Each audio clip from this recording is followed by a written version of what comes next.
நீங்கள் யூஸ் பண்ணுற skin care ப்ராடக்ட்டில் இந்த ஒரு PAO சிம்பிளை செக் பண்ணாமல் யூஸ் பண்ணிங்கன்னா அது உங்கள் ஸ்கின்னை ரொம்ப பெரிய ரிஸ்கில் கொண்டு போய் விடுறதுக்கான பாசிபிலிட்டி இருக்குது.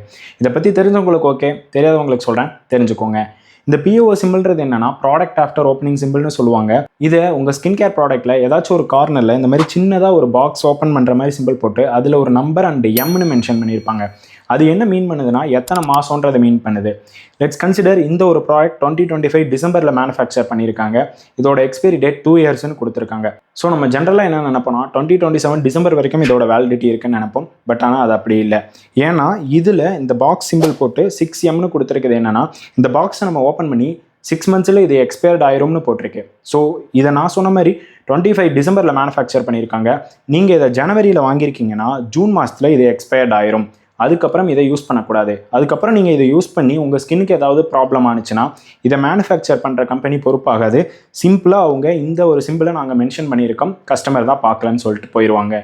ஸோ நீங்கள் இதுக்கப்புறம் யூஸ் பண்ணுறப்போ எந்த ப்ராடக்டாக இருந்தாலும் ஸ்கின் கேர் ப்ராடக்ட்டில் இதை பார்த்து யூஸ் பண்ணுங்கள். இது ஸ்கின் கேர் ப்ராடக்ட்ஸுக்கு மட்டும் இல்லை, ஈவன் நம்ம குடிக்கிற கூல் ட்ரிங்க்ஸ், மில்க் ஷேக், அப்புறம் ஃபுட் ப்ராடக்ட்ஸுக்கும் இது அப்ளிகபிள் தான். ஆனால் அதில் டிஃப்ரெண்ட் டேர்மில் ஒவ்வொரு கம்பெனியும் ஒவ்வொரு மாதிரி போட்டிருப்பாங்க. ஸோ இதுக்கப்புறம் நீங்கள் யூஸ் பண்ணுற எல்லா ப்ராடக்ட்லையும் இந்த ஒரு இன்ஃபர்மேஷனை செக் பண்ண மறக்காதீங்க.